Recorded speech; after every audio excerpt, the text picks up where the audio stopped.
A warning now for the 60 million people who are receiving those free government-issued at-home COVID tests. The extraction tube in many of the kits includes a chemical that can be harmful or even deadly. It's colorless, tasteless, odorless. It's a powder that's found in things like airbags and pest control solutions.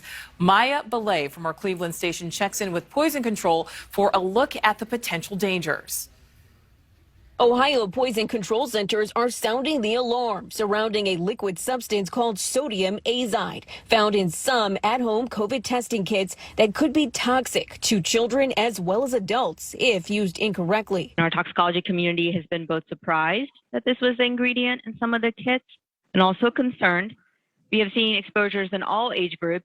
The Drug and Poison Information Center at Cincinnati Children's Hospital reports an increase in calls to their hotline related to accidental exposure to the substance. So far, nearly 40 exposures were reported there, and the problem is nationwide. We are one of 55 poison control centers, and nationwide, other poison centers have been reporting a similar finding, and there have been more than a couple of hundred exposures nationwide to sodium azide in test kits.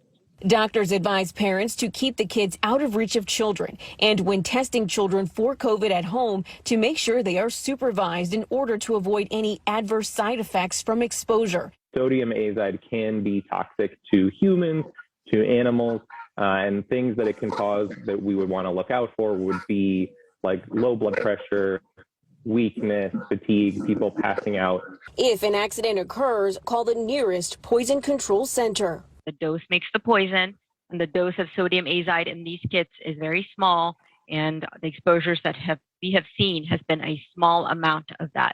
Experts say following instructions is key. Some adults actually end up using the potentially harmful substance to swab their nose because they didn't follow directions. Nicole? Thank you for watching. Click the red subscribe button below so you can get more of News Nation's fact-driven, unbiased coverage.